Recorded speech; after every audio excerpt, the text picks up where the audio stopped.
Houses like this have stood here on the New England coast for as long as any living person can remember.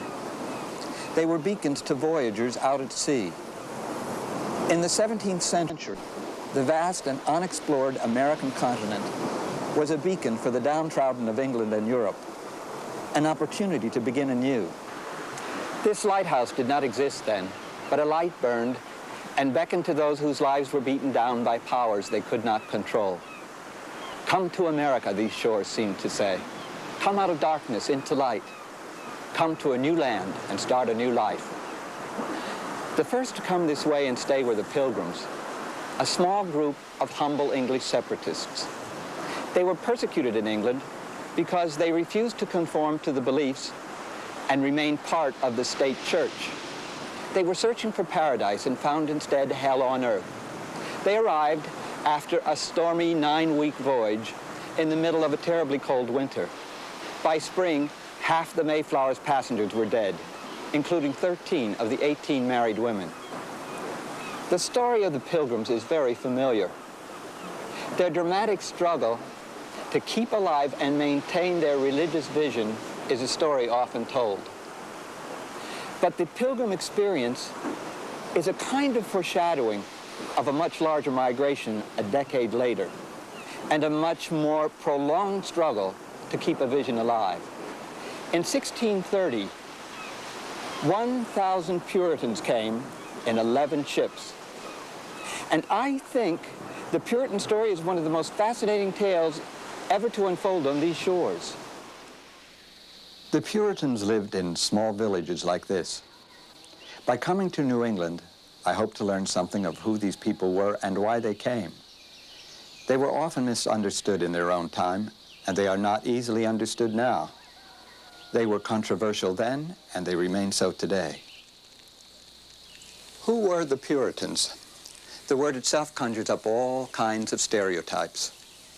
They are pictured as hard and narrow people, blinded by their preoccupation with sin, straight-laced and mean-spirited bigots who would hang the witches of Salem.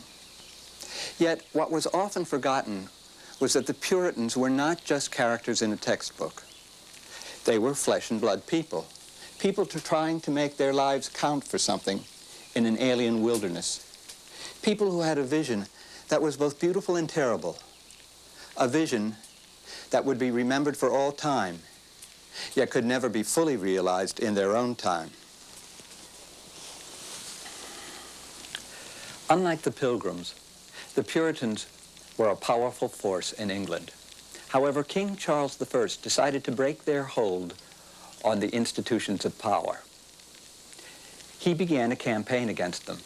The king put severe pressure on the Puritan leaders. They became ensnared in a vortex of political and social turmoil.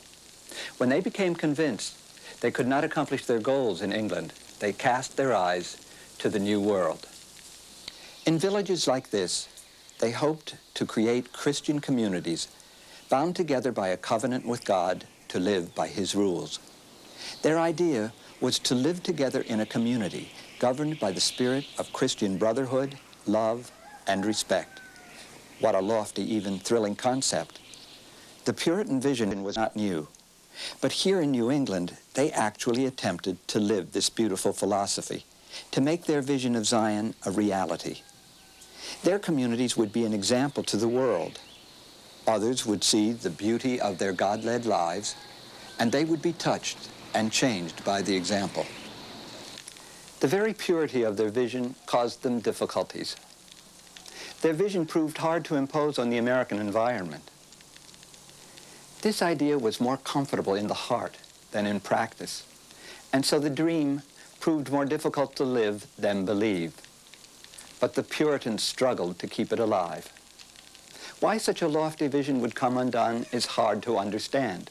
But maybe if we examine the dream, we can feel what they felt when they came this way so long ago.